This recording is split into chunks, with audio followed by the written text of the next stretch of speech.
ಸಾಮಾನ್ಯವಾಗಿ ಬೆಕ್ಕು ಈ ಥರ ಒತ್ಕೊಂಡು ಕೂತ್ಕೊಳ್ಳಲ್ಲ ಅಲ್ವಾ? ನಮ್ಮ ಮಫಿನ್ ಸ್ವಲ್ಪ ಡಿಫ್ರೆಂಟ್. ಇವನು ಹಿಂಗಂದರೆ ಮಲ್ಕೊಳ್ಳೋವಾಗಲೂ ಅಷ್ಟೇ, ಕೂತ್ಕೊಳ್ಳೋವಾಗಲೂ ಅಷ್ಟೇ, ಯಾರಿಗಾರೊಬ್ರಿಗೆ ತಾಗಿಸ್ಕೊಂಡೇ ಕೂತ್ಕೊಳ್ಳೋದು. ಅವನು ಹರ್ಷಿತ್ ಮಲ್ಕೊಂಡಿದ್ರೆ ಹರ್ಷಿತ್ ಮೇಲೆ ಹೋಗಿನೇ ಮಲ್ಕೊಳ್ಳೋದು ಅವನು ಯಾವಾಗಲೂ. ಇವಾಗಲೂ ನೋಡಿ ಹಿಂಗೆ ಕೂತಿದ್ದಾನೆ, ಪಕ್ಕದಲ್ಲಿ ಕೂತ್ಕೊಂಡು ತೊಡೆ ಮೇಲೆ ಕೈ ಇಟ್ಕೊಂಡು ಹೊರ್ಕೊಂಡು ಹಿಂಗೆ ಹಾಕೊಂಡು ಕೂತ್ಕೊತಾನೆ. ಸ್ಟಡಿ ಟೇಬಲ್ ಮೇಲೆ ಪಕ್ಕದಲ್ಲಿ ಕೂತ್ಕೊಂಡ್ಬಿಟ್ಟಿರ್ತಾನೆ. ನನಗೆ ಒಂದ್ಸರಿ ಪೇಪರ್ ಮೇಲೆ ಕೂತ್ಕೊಂಡ್ಬಿಟ್ಟಿರ್ತಾನೆ, ಪೇಪರ್ ಶೀಟ್ಸ್ ಪ್ರಾಕ್ಟೀಸ್ ಬುಕ್ ಮೇಲೆ ಕೂತ್ಕೊಂಡ್ಬಿಟ್ಟಿರ್ತಾನೆ. ಅವನಿಗೆ ಹೆಂಗಂದರೆ ಅವ್ನು ಎಲ್ಲಿರ್ತಾನೆ ಅಲ್ಲಿ ಅವನು ಇರಬೇಕು. ಅವ್ನು ಕಾಣಿಸಿಲ್ಲ ಅಂದರೆ ಕಿಚ್ಕೊಂಡಾದ್ರೂ ಹೋಗ್ಬಿಡ್ತಾನೆ ರೂಮ್ಗೆ. ಬಾಗಿಲು ಹಾಕೊಂಡಿದ್ರು ಅಷ್ಟೇ ಮಿಡ್ ನೈಟಲ್ಲಿ ಕೂಗ್ಬಿಟ್ಟು ಓಪನ್ ಮಾಡಿಸ್ಕೊಳ್ಳೋದು. ಬಾಗಿಲು ತೆಗೆದು ಅವನ ಪಕ್ಕನೂ ಮಲಗಿಸ್ಕೋಬೇಕು. ಹಂಗೆ ಸ್ಟಡಿ ಲ್ಯಾಂಪ್ ಇರುತ್ತಲ್ಲ, ಲ್ಯಾಂಪ್ ಕರೆಕ್ಟಾಗಿ ಕೆಳಗೆ ಕೂತ್ಕೊಂಡ್ಬಿಟ್ಟಿರ್ತಾನೆ, ಬೆಚ್ಚಿಗಿರುತ್ತೆ, ಪ್ಲಸ್ ನನ್ನ ಪಕ್ಕ ಇರಬೇಕು ಅಷ್ಟೇ. ಎದುರುಗಡೆ ಕಾಣಿಸ್ತಿರ್ಬೇಕು ಒಟ್ಟು ಅವನಿಗೆ. ನೀನು ಮಫಿನಾ ಅವನು ದೂರ ಹೋಗ್ಬಿಡ್ತಾನೆ. ಅವನ ಹತ್ರ ಬಂದ್ರೆ ಅವನಾಗೆ ಬರಬೇಕು. ನಾವ್ಯಾರೋ ಮಫಿನಿಂಗ್ ಅದಾದ್ರೆ ಅವ್ನು ಸಾಕು, ಇಷ್ಟ ಆಗಿಲ್ಲ, ಇಷ್ಟ ಇಲ್ಲ, ಬೇಡ ನನಗೆ. ಅವನಿಗೆ ಹೆಂಗೆ ಇಷ್ಟ ಇರುತ್ತೋ ಹಂಗೆ ನಾವಿರಬೇಕು ಅಲ್ಲಮ್ಮ ಮಫು, ಚಿನ್ನಿ ಮಫು. ಅವಳಿಗೆ ಸ್ವಲ್ಪ ಜಲಸ್, ಅವ್ನು ಹಂಗೆ ಬಂದು ಕೂತ್ಕೊಂಡಿರೋದಕ್ಕೆ. ಅವಳು ಅವಾಗ ಬಂದು ಮಾತಾಡ್ಸಿರ್ತಾಳೆ. ನನ್ನೇನು ಯಾರು ಮುದ್ದು ಮಾಡೋದಿಲ್ವಲ್ಲ ಅನ್ನೋದು. ಮಫಿನ್ ಇಬ್ರು ನಂದು ಎರಡು ಕಣ್ಣಿದ್ದಂಗೆ. ಅಯ್ಯೋ ಅಯ್ಯೋ ಇಬ್ರು ಈಕ್ವಲ್, ಭೇದ ಭಾವ ಇಲ್ಲ. So both are equal. ಬಾಂಧವ್ಯ ನೋಡಿ, ಬಾಂಧವ್ಯ ಹಂಗಿದೆ ಅಂತ. ಇವನು ಬಿಟ್ಟು ಅವನಿರಲ್ಲ, ಅವನು ಅಷ್ಟೇ, ಅಷ್ಟೇ ಅದು ಕಾಣಿಸಿಲ್ಲ. ಫಸ್ಟ್ ಮನೆ ಒಳಗಡೆ ಬಂದ ತಕ್ಷಣ ಮಫಿನಲ್ಲಿ ಅಂತಾನೆ ಹಂಗೆ. ಮತ್ತೆ ಪಾಪ ಮರದ ಮೇಲೆ ಸಿಕ್ಕಿರಬೇಕು, ಚೆನ್ನಾಗಿ ಸಾಕು. ಅದು ಅದಕ್ಕೆ ಅಷ್ಟೊಂದು ಪ್ರೀತಿ ಕೊಡ್ತಾ ಇರೋದು. ನಮ್ಮ ಮನೆಗೆ ಬರೋದು ಇಟ್ಸ್ ಅ ಬ್ಲೆಸ್ಸಿಂಗ್.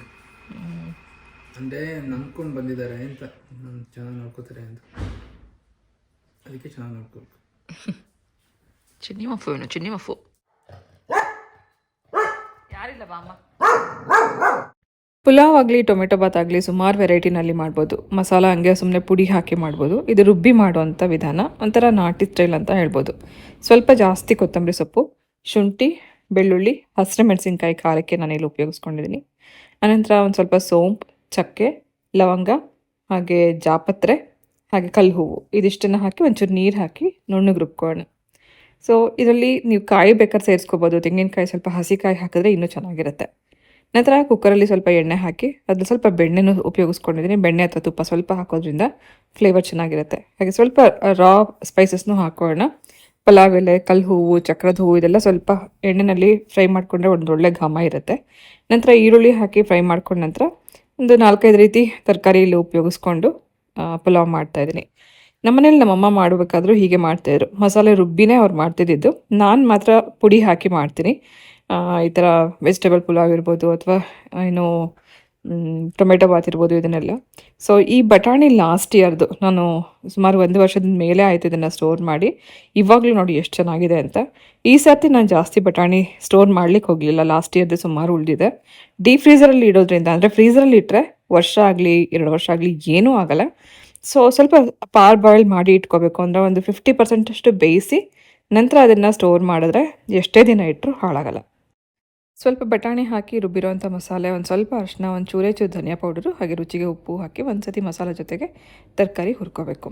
ಇದಕ್ಕೆ ಪುದೀನ ಹಾಕೊಳ್ಳೋದ್ರಿಂದ ಇನ್ನೂ ಚೆನ್ನಾಗಿರುತ್ತೆ. ನನ್ನ ಹತ್ರ ಸದ್ಯಕ್ಕೆ ಪುದೀನ ಖಾಲಿಯಾಗಿತ್ತು. ಇದಿಷ್ಟು ಮಸಾಲೆ ಜೊತೆಗೆ ಹುರ್ಕೊಂಡು ನಂತರ ಅಕ್ಕಿ ಹಾಕಿ ಬೇಯಿಸ್ಕೋಬೋದು. ಇದಕ್ಕೆ ಬೇರೆ ಏನು ಮಸಾಲ ಪುಡಿಗಳು ಬೇಡ. ಅಂದರೆ ಬಿರಿಯಾನಿ ಮಸಾಲ ಆಗಲಿ ಅಥವಾ ಗರಂ ಮಸಾಲ ಬೇರೆ ಯಾವುದೂ ಬೇಡ. ಹಸಿರು ಮೆಣಸಿನ್ಕಾಯಿ ಖಾರ ನಮಗೆ ಸಾಕಾಗುತ್ತೆ. ಚಿಲ್ಲಿ ಪೌಡರ್ ಕೂಡ ಹಾಕೋ ಅವಶ್ಯಕತೆ ಇಲ್ಲ. ನಂತರ ಅಕ್ಕಿ ತೊಳೆದಿರೋದನ್ನು ಹಾಕಿ ಒಂದ್ಸತಿ ಮಸಾಲೆ ಜೊತೆಗೆ ಹುರ್ಕೋಬೇಕು. ಯೂಶಲಿ ಪಲಾವ್ ಮಾಡುವಾಗ ಅಕ್ಕಿ ನೆನೆಸಿಟ್ಟು ಮಾಡಿದ್ರೆ ಬಿಡಿಯಾಗುತ್ತೆ ಅಂತ ಹೇಳ್ತಾರೆ. ಅಕ್ಕಿ ನೆನೆಸಿಲ್ಲ ಅಂದರೂ ಆ ತಕ್ಷಣವೇ ತೊಳೆದ್ಬಿಟ್ಟು ಹಾಕಿದ್ರು ಚೆನ್ನಾಗಿ ಬಿಡಿಯಾಗುತ್ತೆ. ಹಾಗೆ ಒಂದು ಅರ್ಧ ಕಪ್ ನೀರು ಕಮ್ಮಿ ಹಾಕ್ಕೊಂಡ್ರೆ ತುಂಬ ಚೆನ್ನಾಗಿ ಬರುತ್ತೆ. ನಾವು ಎಷ್ಟು ಅಕ್ಕಿ ಹಾಕಿರ್ತೀವಿ ಅದಕ್ಕೆ ಡಬಲ್ ಕ್ವಾಂಟಿಟಿ ಹಾಕೋ ಬದಲು ಒಂದು ಸ್ವಲ್ಪ ನೀರು ಕಡಿಮೆ ಹಾಕೋಬೇಕು. ಹೀಗೆ ಮಸಾಲೆ ರುಬ್ಬಿ ಮಾಡುವಂಥ ಪುಲಾವ್ದು ಟೇಸ್ಟ್ ತುಂಬ ಚೆನ್ನಾಗಿರುತ್ತೆ. ಇದೊಂಥರ ನಾಟಿ ಸ್ಟೈಲ್ ಅಂತ ಹೇಳಿದ್ನಲ್ಲ, ಹಾಗೆ ಕಾಯಿ ಮತ್ತು ಒಂಚೂರು ಪುದೀನ ರುಬ್ಬಿ ಹಾಕಿದ್ರೆ ಇನ್ನೂ ಚೆನ್ನಾಗುತ್ತೆ. ಸೊ ಬಿಸಿ ಬಿಸಿಯಾಗಿರುವಂಥ ಪುಲಾವ್ಗೆ ರಾಯ್ತ ಮತ್ತು ಇದ್ರ ಜೊತೆಗೆ ಬೋಂಡ ಸರ್ವ್ ಮಾಡ್ತಾಯಿದ್ದೀನಿ. ನಮ್ಮ ಬೈಸೋಜಿ ಬಜ್ಜಿ ಮಿಕ್ಸ್ನ ವೀಡಿಯೋ ಮಾಡಿದ್ದೆ ಇವತ್ತು. ಅದೇ ಬಜ್ಜಿ ಮಿಕ್ಸ್ನ ಉಪಯೋಗಿಸ್ಕೊಂಡು ಸಿಂಪಲ್ಲಾಗಿ ಈರುಳ್ಳಿ ಮತ್ತು ಸೊಪ್ಪು ಹಾಕಿ ತಕ್ಷಣ ದಿಢೀರಾಗಿ ಬೋಂಡ ಮಾಡ್ಕೋಬೋದು. ಸೊ ಇದು ಇವತ್ತಿನ breakfast recipe. Sudden plan to ತವ್ರ ಮನೆ. ಇವತ್ತು ಹೋಗಬೇಕು ಅಂತ ಪ್ಲ್ಯಾನೇ ಇರಲಿಲ್ಲ. ಸಡನ್ನಾಗಿ ಇವಾಗ ಅಷ್ಟೇ ಅರ್ಧ ಗಂಟೆ ಮುಂಚೆ ಡಿಸ್ಕಷನ್ ಆಯಿತು. ಯಾವಾಗಲೂ ಅಷ್ಟೇ, ಯಾವುದು ಪ್ಲ್ಯಾನ್ ಇರೋಲ್ಲ. ಸಡನ್ನಾಗಿ ಏನು ಪ್ಲ್ಯಾನ್ ಆಗುತ್ತೋ ಅವಾಗ ಹೊರಡ್ತಾ ಇರೋದಷ್ಟೇ. ಇವತ್ತು ತವ್ರ ಮನೆಗೆ ಹೋಗಬೇಕು ಅಂತ ಪ್ಲ್ಯಾನ್ ಏನಂದರೆ, ವೀಕೆಂಡ್ ಈ ಶನಿವಾರ ಭಾನುವಾರ ಒಂದು ಸ್ವಲ್ಪ ಹೊರಗಡೆ ಹೋಗಿ ಬರೋಣ ಅನ್ನಿಸ್ತು. ಎಲ್ಲರೂ ಹೊರಗಡೆ ಹೋಗಬೇಕು ಅಂತ ಅನಿಸಿದಾಗ ಫಸ್ಟ್ ನಮಗೆ ನೆನಪಾಗದೆ ತವ್ರ ಮನೆ. ಹಾಗೆ ಪ್ರಿಯಂಗೂ ಕೂಡ ಅಜ್ಜಿ ಮನೆಗೆ ಹೋಗಬೇಕು ಅಂತ ತುಂಬ ದಿನದಿಂದ ಹೇಳ್ತಾ ಇದ್ಲು. ತವ್ರ ಮನೆಗೆ ಹೋಗಬೇಕು ಅಂತಂದು ಅಂದಿದ ತಕ್ಷಣ ನನಗೆ ನೆನಪಾಗೋದೇನಂತಂದರೆ ಮದುವೆ ಆಗಿ ಹೊಸರಲ್ಲಿ ವಾರಕ್ಕೊಂದ್ಸತಿ ಹೋಗ್ತಾ ಇದ್ವಿ. ಅದಾದಮೇಲೆ ಕ್ರಮೇಣ ಬರ್ತಾ ಬರ್ತಾ ಬರ್ತಾ ತಿಂಗ್ಳಿಗೊಂದ್ಸತಿ ಅಂತ ಹೋಗಂಗಾಯಿತು. ಸೊ ಅಟ್ಯಾಚ್ಮೆಂಟ್ ಇರುತ್ತಲ್ಲ ತವ್ರ ಮನೆಯಿಂದ ಬಂದ ತಕ್ಷಣ, ಮತ್ತೆ ಅದು ಇದ್ದೇ ಇರುತ್ತೆ ಅಂತ ಅವಾಗವಾಗ ಹೋಗಿ ಬರ್ತಿದ್ವಿ. ಮಕ್ಕಳಾದ್ಮೇಲೆ 6 ತಿಂಗಳಿಗೊಂದ್ಸತಿ ಹೋಗೋಕ್ಕೆ ಶುರು ಮಾಡಿದ್ವಿ. ಸ್ಕೂಲ್ಗೆ ಹೋಗೋಕ್ಕೆ ಶುರುವಾದ್ಮೇಲೆ ವರ್ಷಕ್ಕೊಂದ್ಸತಿ, ಅದು ಸಮ್ಮರ್ ಹಾಲಿಡೇಸ್ಗೆ. ಇವಾಗ ಮಕ್ಕಳೆಲ್ಲ ದೊಡ್ಡವರಾದ್ಮೇಲೆ ವರ್ಷಕ್ಕೊಂದ್ಸತಿನೂ ಹೋಗೋಕ್ಕಾಗ್ತಿಲ್ಲ. ಹೋಗೋದು ಒಂದೇ ಒಂದು ಹಬ್ಬಕ್ಕೆ, ಅದು ಮಾರ್ನಮಿ ಹಬ್ಬಕ್ಕೆ. ಅದು ಏನು ಹೇಳ್ತಾರೆ, ಧೂಪ ಹಾಕ್ತಾರಲ್ಲ ದೊಡ್ಡವ್ರಿಗೆಲ್ಲ, ಹಿರಿಯರಿಗೆಲ್ಲ, ಪಕ್ಷಕ್ಕೆ, ಪಿತೃಪಕ್ಷಕ್ಕೆ. ವರ್ಷಕ್ಕೊಂದ್ಸತಿ ಮಾತ್ರ ನಾನು ಇವಾಗ ಹೋಗೋಕ್ಕೆ ಟೈಮ್ ಸಿಗ್ತಾ ಇದೆ. ಸೊ ತುಂಬ ಅಪರೂಪ ಹೋಗಿದೆ. ಇವಾಗ ಎಲ್ಲರೂ ಹೋಗಬೇಕು ಅಂತಂದರೆ ಫಸ್ಟ್ ನೆನಪಾಗೋದು ಅಲ್ಲಿಗೆ. ಬಟ್ ಎಷ್ಟೊಂದು ಸತಿ ಹೋಗೋದಾ ಬೇಡವಾ ಅಂತ ಯೋಚನೆ ಮಾಡ್ತೀವಿ. ಯಾಕೆ ಅಂದರೆ ಅವ್ರಿಗೂ ವಯಸ್ಸಾಗಿದೆ, ಸುಮ್ಮನೆ ತೊಂದರೆ ತಗೋತಾರೆ. ಹೋದಾಗ ನಮಗೆಲ್ಲ ಅಡುಗೆ ಮಾಡಬೇಕು ಅದು ಇದು ಎಲ್ಲ ಅಂತ ಅನ್ಕೋತಾರೆ ಅಂತನಕ್ಕೋಸ್ಕರ ಬೇಡ, ಅವ್ರನ್ನ ಇಲ್ಲಿ ಕರೆದ್ಬೇಡ ಅಂತ ಅನ್ಕೋತೀವಿ. ಈಗ ನಮ್ಮ ತಂದೆಗೆ ಕಣ್ಣು ಆಪ್ರೇಷನ್ ಆಗಿರೋದ್ರಿಂದ ಅವ್ರಿಗೂ ಹೆಚ್ಚಾಗಿ ಇಲ್ಲಿ ಬರೋಕ್ಕಾಗ್ತಿಲ್ಲ. ಹಾಗೆ ನಾವೇ ಇವತ್ತು ಹೋಗೋಣ ಅಂತ ಹೊರಟಿದ್ದೀವಿ. ಅದು ನಾನು ಬರಲ್ಲ, ನನ್ನ ಮಕ್ಳು ಇಬ್ಬರನ್ನೇ ಹೋಗ್ಬಿಟ್ಟು ಬರಲಿ ಅಂತ ಹೇಳಿದೆ, ನನಗೆ ಕೆಲಸ ಇದೆ ಅಂತ ಹೇಳಿ. ಇಲ್ಲ ನೀವು ಬನ್ನಿ, ಹೋಗ್ಬಿಟ್ಟು ಬಂದ್ಬೇಡ ಅಂತ ಕರೆದ್ರು. ಹಾಗಾಗಿ ಇವತ್ತು ಪ್ಲ್ಯಾನ್ ಮಾಡಿಕೊಂಡು ಇವಾಗಷ್ಟೇ ಪ್ಲ್ಯಾನ್ ಮಾಡಿ ಹೊರಡ್ತಾ ಇದ್ದೀವಿ. ಇವತ್ತು ಮತ್ತು ನಾಳೆ ಸಂಜೆ ಅಷ್ಟರಲ್ಲಿ ವಾಪಸ್ ಬರಬೇಕು. ಯಾಕಂದರೆ ಸ್ನೂಫಿ, ಪುಸ್ ಮಫಿನ್ ಇಬ್ರಿಗೂ ಊಟ ಹಾಕ್ಬಿಟ್ಟು ಇವಾಗ ಹೊರಡ್ತಾ ಇದ್ದೀವಿ. ಮತ್ತೆ ನಾಳೆ ಸಂಜೆ ಅಷ್ಟರಲ್ಲಿ ಬರಬೇಕು. ಹಾಲು ಬ್ರೆಡ್ ಎಲ್ಲ ಇದೆ ಹಾಕ್ಬಿಟ್ಟು. ಹಾಂ, ಅವರು ಹಾಕ್ತಾರ ಇಲ್ಲ ಗೊತ್ತಿಲ್ಲ. ಹಾಲಿದೆ, ಬಟ್ ಮಫಿನ್ಗೆ ಏನಂದ್ರೆ ಹಾಲು ಕುಡಿಯಲ್ಲ ಅವನು. ಅವನಿಗೆ ಚಿಕನ್ ಏನಾದ್ರು ಹಾಕಬೇಕು, ಇಲ್ಲ ಮೊಟ್ಟೆ ಏನಾದ್ರು ಬೇಯಿಸಿ ಹಾಕಬೇಕು. ಇವಾಗ ಅಷ್ಟೇ ಪ್ರಿಯ ಅವನಿಗೆ ಅಂತ ಅವರಿಬ್ರಿಗೂ ಚಿಕನ್ ಮತ್ತೆ ತರಕಾರಿ ಎಲ್ಲ ಹಾಕಿ ಬೇಯಿಸ್ಬಿಟ್ಟು ಊಟ ಹಾಕಿದ್ಲು. ಚೆನ್ನಾಗಿ ಹೊಟ್ಟೆ ತುಂಬ ಊಟ ಮಾಡಿ ಕುತ್ಕೊಂಡು ಅಲ್ಲಿ ನಾನು ಕಟ್ ಮಾಡುವಾಗ ಕುತ್ಕೊಂಡು ವೆಯ್ಟ್ ಮಾಡ್ತಾ ಇದ್ದ, ಅಲ್ಲಿ ವಿಸಿಲ್ ಬರುವಾಗ ಕುತ್ಕೊಂಡು ಅಲ್ಲಿ ಕುತ್ಕೊಂಡು ವೆಯ್ಟ್ ಮಾಡ್ತಾ ಇದ್ದ, ಮಲ್ಕೊಂಡು ವೆಯ್ಟ್ ಮಾಡ್ತಾ ಇದ್ದ. ಹಾಕಿದ್ಮೇಲೆ ತಿನ್ಬಿಟ್ಟು ಹೋದ ಹೊರಗೆ. ಮಫಿನ್ ಹೆಂಗೆ ಅಂದರೆ ನಾವು ಮನೇಲಿ ಯಾರು ಕಾಣಿಸ್ತಾ ಇರಬೇಕು, ಕಾಣಿಸಿಲ್ಲ ಅಂದರೆ ಹುಡ್ಕಾಡ್ತಿರ್ತಾನೆ. ಈ ಮನೆ ಪೂರ್ತಿ ಹುಡುಕ್ತಿರ್ತಾನೆ, ಬರದನೆ ಕಾಯ್ತಾ ಇರ್ತಾನೆ. ಅವನಿಗೋಸ್ಕರ ಏನಾದರೂ ಬೇಗ ಬರ್ಬೇಕು ನಾಳೆ ಅಲ್ವಚನೆ. ಸೊ ಇವತ್ತು ಹೊರಡೋದೇ ಮಧ್ಯಾಹ್ನ ಆಗೋಯ್ತು. ಇವತ್ತು ಶನಿವಾರ ಮಧ್ಯಾಹ್ನ ಆಗಿದೆ. ನೀನು ಹೋಗೋಷ್ಟೊತ್ತಿಗೆ ಸುಮಾರು 1.5 ಗಂಟೆ ಬೇಕು. 60 ಕಿಲೋಮೀಟರ್ಸ್ ನಮಗೆ ಇಲ್ಲಿಂದ ಕುದೂರಿಗೆ. ಮತ್ತು ಆ ಕಡೆಯಿಂದ ಬರಬೇಕಂದ್ರೂ ಅಷ್ಟೇ ಟೈಮ್ ಹಿಡಿಯುತ್ತೆ. ವೀಕೆಂಡ್ ಬೇರೆ ಆಗಿರೋದ್ರಿಂದ ಟ್ರಾಫಿಕ್ ಇರುತ್ತೆ. ಬನ್ನಿ ಹೊರಡೋಣ. ತುಂಬ ದಿನದ ನಂತರ ತವ್ರ ಮನೆಗೆ ಹೋಗ್ತಾ ಇದ್ದೀನಿ. ಬನ್ನಿ ಹೋಗ್ಬೇಡ.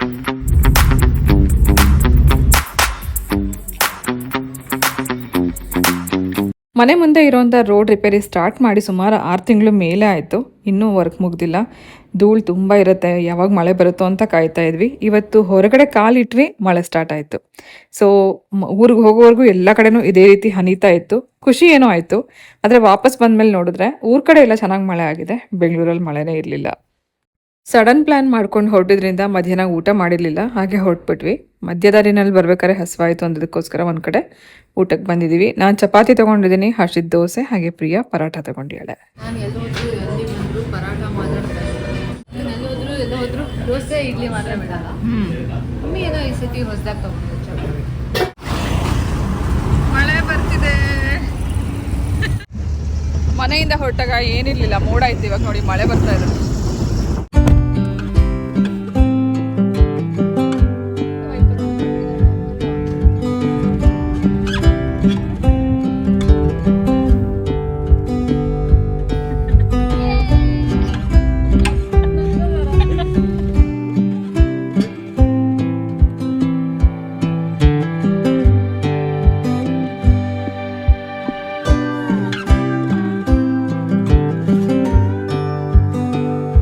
ನಿಜ ಹೇಳಬೇಕಂದ್ರೆ ಬೆಂಗಳೂರಲ್ಲಿ ನಾವು ಮನೆಯಲ್ಲಿ ಫ್ಯಾನ್ ಹಾಕ್ಕೊಂಡು ಮಲ್ಕೋತೀವಿ. ಯಾಕಂದರೆ ಅಷ್ಟೊಂದೇನು ಚಳಿ ಅಂತ ಅನಿಸ್ತಿರ್ಲಿಲ್ಲ. ಬೆಳಗ್ಗೆ ಹೊತ್ತು ಮಾತ್ರ ಕೆಲವೊಮ್ಮೆ ಚಳಿ ಅಂತ ಅನ್ನಿಸ್ತಾ ಇತ್ತು. ಸೊ ಇವಾಗ ಊರಿಗೆ ಹೋಗ್ಬೇಕಾದ್ರೆ ನಾವು ಸ್ವೆಟರ್ ಕೂಡ ತೊಗೊಂಬಂದಿಲ್ಲ. ಇರಲಿ ಅಂತ ಸುಮ್ಮನೆ ನಾನೊಂದು ಶಾಲ್ ಇಟ್ಕೊಂಡಿದ್ದೆ. ಊರಿಗೆ ಹತ್ರ ಹೋಗ್ತಾ ಹೋಗ್ತಾ ಹೋಗ್ತಾ ಚಳಿ ಜಾಸ್ತಿ ಆಗೋಯ್ತು. ಒಂದು ಮಳೆ ಹನಿ ಬರ್ತಿರೋದಕ್ಕೂ, ಮತ್ತೊಂದು ಈ ಕಡೆ ಎಲ್ಲ ಹಳ್ಳಿಗಳ ಕಡೆ ಎಲ್ಲ ಸ್ವಲ್ಪ ತಂಪಾದ ವಾತಾವರಣ ಇರುತ್ತಲ್ಲ, ಚಳಿ ಜಾಸ್ತಿ ಅನಿಸ್ತು. ಇಷ್ಟು ದಿನ ಮಳೆ ಇರಲಿಲ್ಲ. ಇವತ್ತು ನಾವು ಊರಿಗೆ ಬಂದಿದ್ದೀವಿ. ಇವತ್ತೇ ಮಳೆ ಬರ್ತಿದೆ. ಅದು ಸಣ್ಣಗೆ ಹನಿತಾ ಇದೆ. ಚಳಿ ಮಳೆ, ಈ ಚಳಿಗೂ ಚಳಿ ಮಳೆ ಬೀಳ್ತಿರೋದಕ್ಕೂ ಎಷ್ಟು ಚೆನ್ನಾಗಿದೆ. ನಮ್ಮೂರಿಗೆ ಪಾಸ್ ಆಗಬೇಕಾದ್ರೆ ಪುರದ ಕೆರೆ ಅಂತ ಸಿಗುತ್ತೆ. ಈ ಕೆರೆನಲ್ಲಿರೋ ನೀರು ಯಾವತ್ತೂ ಬತ್ತಿದ್ದೇ ಇಲ್ಲ ಅಂತ ಹೇಳ್ತಾರೆ. ಯಾವಾಗಲೂ ಈ ಕೆರೆನಲ್ಲಿ ನೀರು ಇದ್ದೇ ಇರುತ್ತೆ. ಹಾಗೆ ಒಂದ್ಸತಿ ಮಕ್ಕಳನ್ನ ಕರ್ಕೊಂಡು ಬಂದು ಈ ಕೆರೆ ತೋರ್ಸೋಕ್ಕೆ ಅಂತ ನಮ್ಮ ತಂದೆ ಕರ್ಕೊಂಬಂದಿದ್ರು. ಆನ್ ದ ವೇ ಪಾಸ್ ಆಗಬೇಕಾದ್ರೆ ಕೆರೆ ನೋಡಿದ ಕೂಡಲೇ ಒಂದ್ಸತಿ ಹತ್ರ ಹೋಗಿ ಬರೋಣ ಅಂತ ಅಂದ್ಕೊಂಡು ಇಲ್ಲಿಗೆ ಬಂದ್ವಿ. ಬಂದ ಮೇಲೆ ಅದೆಷ್ಟು ಖುಷಿ ಆಯಿತು ಅಂದರೆ, ಒಬ್ಬರು ಜನ ಇಲ್ಲ, ಒಂದು ಗಲಾಟೆ ಇಲ್ಲ, ಶಬ್ದ ಇಲ್ಲ, ಕೇವಲ ಅಲ್ಲಲ್ಲಿ ಪಕ್ಷಿಗಳ ಶಬ್ದ ಮಾತ್ರ ಕೇಳಿಸ್ತಾ ಇತ್ತು. ನೇಚರ್ ಮಧ್ಯೆ ಕಳೆದೋಗ್ತಾರೆ ಅಂತ ಹೇಳ್ತಾರಲ್ಲ, ಹಾಗೇನೆ ಇದೂ. ಅಲ್ಲಿ ಬಂದ ಮೇಲೆ ಹೋಗೋಕ್ಕೆ ಮನಸ್ಸಾಗಲಿಲ್ಲ.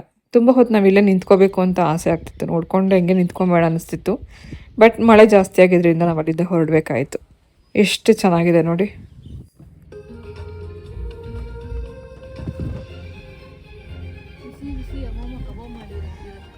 ತುಂತುರು ಮಳೆ ಬೀಳ್ತಿರೋದಕ್ಕೂ ಆ ಚಳಿಗೂ ಪ್ರಿಯಂಗೆ ಬಾಯಿ ಚಪ್ಪಲೆ ಜಾಸ್ತಿ ಆಗಿ ಅಮ್ಮಮ್ಮ ಕಬಾಬ್ ಮಾಡಿದರೆ ಎಷ್ಟು ಚೆನ್ನಾಗಿರ್ತಿತ್ತು ಅಂತೆಲ್ಲ ಜ್ಞಾಪಿಸ್ಕೊತಾ ಇದ್ಲು. ಆದರೆ ಇವತ್ತು ಶನಿವಾರ, ಅಮ್ಮ ಮಾಡಿರಲ್ಲ ಅಂತ ಗೊತ್ತು. ಹಾಗಾಗಿ ನಾವು ಬೇಕ್ರಿಗೆ ಬಂದಿದ್ದೀವಿ, ಏನಾದರೂ ಸ್ನ್ಯಾಕ್ಸ್ ತೊಗೊಂಡು ಹೋಗೋಣ ಅಂತ. ಇದು ನಮ್ಮ ಊರಿನ ಫೇಮಸ್ ಬೇಕ್ರಿ, SS ಬೇಕ್ರಿ. ನಾವು ತುಂಬ ಚಿಕ್ಕವರಿದ್ದಾಗಿಂದನೂ ಈ ಬೇಕ್ರಿಗೆ ಬರ್ತಾಯಿದ್ವಿ. ಇಲ್ಲಿಗೆ ಬಂದಿದ್ದೀನಿ ನನ್ನ ಫೇವ್ರೆಟ್ ತಿಂಡಿ ತೊಗೊಂಡೋಗೋಣ ಅಂತ, ಅದು ದಿಲ್ ಪಸಂದ್. ಇದು ಆ್ಯಕ್ಚುಲಿ ನಮ್ಮೂರಿನ ಫಸ್ಟ್ ಬೇಕ್ರಿ, SS ಬೇಕ್ರಿ ಅಂತ. ನಾವು ತುಂಬ ಚಿಕ್ಕವರಿದ್ದಾಗ ಸ್ಕೂಲ್ಗೆಲ್ಲ ಹೋಗ್ಬೇಕಾದ್ರೆ ಇಲ್ಲಿಗೆ ಬರ್ತಿದ್ವಿ. ನಮ್ಮೂರಲ್ಲಿ ಫೇಮಸ್ ನನಗೆ ಅವಾಗಿಂದ ಯಾಕೆ ಇಷ್ಟ ಏನು ಅಂದರೆ, ಒಂದು ಖಾರ ಬಂದು ಮತ್ತೊಂದು ದಿಲ್ ಪಸಂದ್, ಅದೆರಡು ತುಂಬ ಇಷ್ಟ ಆಗ್ತಿತ್ತು. ಸೊ ಇವತ್ತು ನೋಡೋಣ, ಇಲ್ಲಿಗೆ ದಿಲ್ ಪಸಂದ್ ತೊಗೊಳಕ್ಕೆ ಅಂತ ಬಂದಿದ್ದೀವಿ. ಆ ಟೇಸ್ಟ್ ಇದೆಯಾ ಅಂತ ನೋಡಬೇಕು. ಏನು ಸಾಂಗ್ ಏನು ಆಡ್ತಾ ಇದು? ನಮ್ಮ ಸ್ಪೆಷಲ್ ದಿಲ್ ಪಸಂದ್ ಗಸಗಸೆ ಹಾಕಿಲ್ಲ ಅದ್ರ ಮೇಲೆ ಹಾಕಿದ್ದೀರಾ? ಸರಿ, ಅದು ಫುಲ್ ಕೊಡಿ, ಕಟ್ ಮಾಡಿ ಹಾಗೆ ಕೊಡಿ.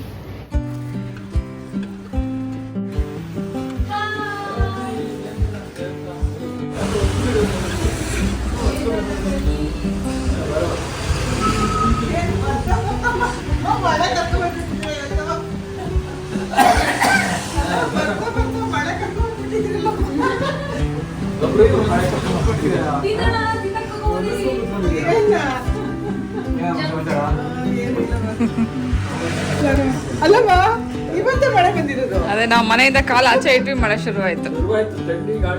ಇವತ್ತೇ ಅಷ್ಟೊಂದು ಮಳೆ.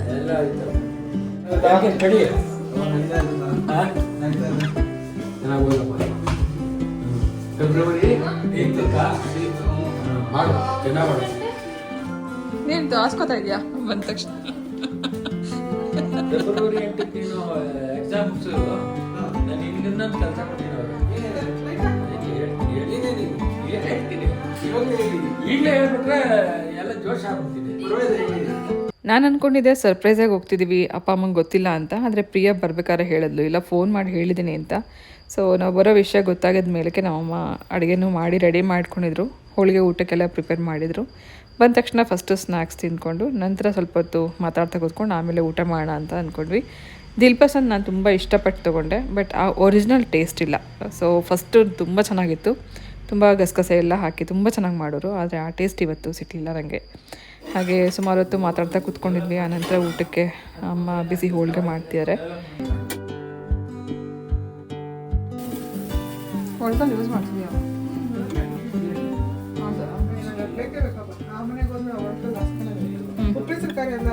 ಎಲ್ಲಿ ಹಾಕ್ಸ್ತೀರಾ?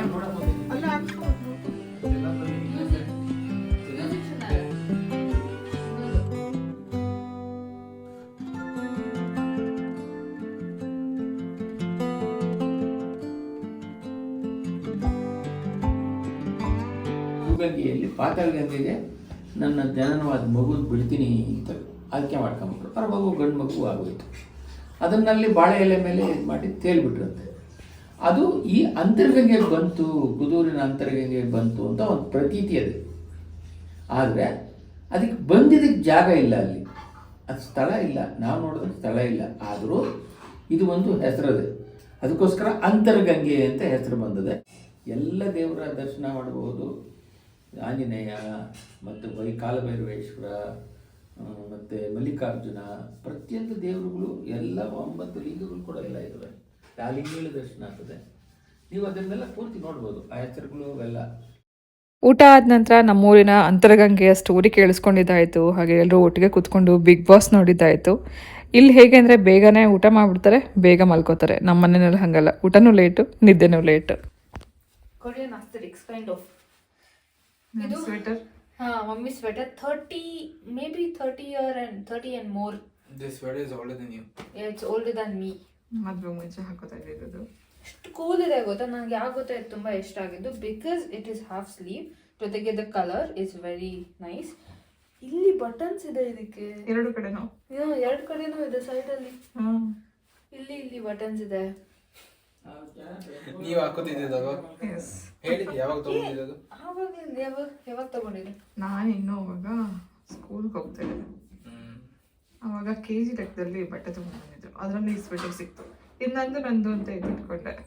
ಅವಾಗ ನಾನು ಹಾಕೋತಿದ್ದೆ. ಇದು ಹಾಕೊಂಡ್ರೆ ಪ್ರಯೋಜನ ಇಲ್ಲ, ಚಳಿ ಅಂತೂ ಹಾಗೆ ಆಗ್ತಿತ್ತು. ಬಟ್ ಫ್ಯಾಷನ್ ನೀವು ಅವಾಗ್ಲೇ ನನ್ ಬಗ್ಗೆ ಯೋಚನೆ ಮಾಡ್ಕೊಂಡು ದುಡ್ಕೊಂಡ್ಬಿಟ್ಟಿದ್ದೀರಾ. ಆ ಥರದೆಲ್ಲ ಏನು ಯೋಚನೆ ಇಲ್ಲ. ಎರಡು ಕಡೆ ಬಟನ್ ಇತ್ತಲ್ಲ, ಅದು ಯುನಿಕ್ ಆಗಿದೆ ಅನಿಸ್ತು. ಅದಕ್ಕೆ ನಂಗೆ ಬೇಕಂತ ಸೋ ಕೂಲ್. 38 ಬಿಫೋರ್ ಸ್ವೆಟರು, ನನ್ನ ಸ್ವೆಟರ್ನ ಇವತ್ತು ಫ್ರೀ ಹಾಕೊಂಡಿದ್ದಾಳೆ. So good. ಹೆಂಗಿದೆ ಚಳಿ ಕುದುರಲಿ? ಜಾಸ್ತಿ ಚಳಿ ಇದೆ ಬೆಂಗಳೂರಲ್ಲಿ, ಚಳಿನೇ ಇಲ್ಲ ಆಕ್ಚುಲಿ. ನಾನು ಫ್ಯಾನ್ ಹಾಕೊಂಡು ಹೊಚ್ಕೊಂಡ್ ಮಲ್ಕೋದೆ. ಬಟ್ ಇಲ್ಲಂತೂ ಬೆಂಗಳೂರಲ್ಲಿ ಚಳಿ ಇಲ್ಲ ಅಂದ್ರೂ ಸಾಕ್ಸ್ ಹಾಕೋತಾರೆ. ಇಲ್ಲಿ ಸಾಕ್ಸ್ ಕೂಡ ಹಾಕೊಂಡಿಲ್ಲ. ತಾತ ಹೇಳ್ತಾ ಇದ್ರು ಮಡಿಕೇರಿಯಲ್ಲಿ ಇರೋ ಅಂತ ಚಳಿ ಇದೆ ಇಲ್ಲಿ ಅಂತ ಹೇಳ್ತಾ ಇದ್ರು. ಹೌದು, ಯಾಕಂದ್ರೆ ಇಲ್ಲಿ ಬೆಟ್ಟ ಹತ್ರ ಇದೆಯಲ್ಲ, ಅದಕ್ಕೆ ಚಳಿ ಜಾಸ್ತಿ. ತಾತ ಮಲ್ಕೊಂಡು ಲೈಟ್ ಆಫ್ ಮಾಡಿ.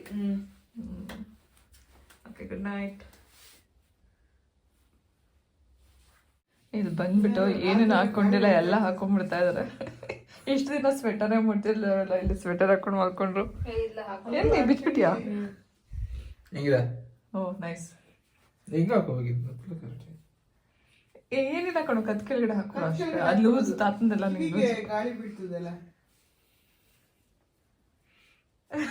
ಇಲ್ಲ ಕಣೋ, ಕತ್ ಕೆಳಗಡೆ ಹಾಕೊಳ್ಳೋದು ಕತ್ ಕೆಳಗಡೆ ಹಾಕೊಳ್ಳೋದು ಲೂಸ್ ಇದೆ ಅಷ್ಟೇ. ಕಿವಿ ಗಾಳಿ ಹೋಗ್ತದೆ ಅಂತ, ತಲೆಗೆ ಕಿವಿಗೆ ಗಾಳಿ ಹೋಗ್ತದೆ ಅಂತ ಹಾಕೊಳ್ಳೋದು ಬೆಚ್ಚಿಗೆ. ಸೂಪರ್. ವಯಸ್ಸಾಗಿದೆ ಹಚ್ಬಿಟ್ಟಿದೆ ನನಗೆ. ಇಲ್ಲ ಕಣ, ಗಾಳಿ ಹೊಡಿತದೆ. ಇಷ್ಟನ್ನ ಸರಿ ಕಣಮ್ಮ. ಈ ವಿಡಿಯೋ ಜೊತೆಗೆ ನಾನು ಕೂಡ ಹೊರಡ್ತಾ ಇದ್ದೀನಿ. ಮತ್ತೆ ಸಿಗ್ತೀನಿ ಮತ್ತೊಂದು ಇಂಟ್ರೆಸ್ಟಿಂಗ್ ಆಗಿರುವಂಥ ಬ್ಲಾಗ್ ಜೊತೆಗೆ. ಹೋಗಿ ಬರಲಾ?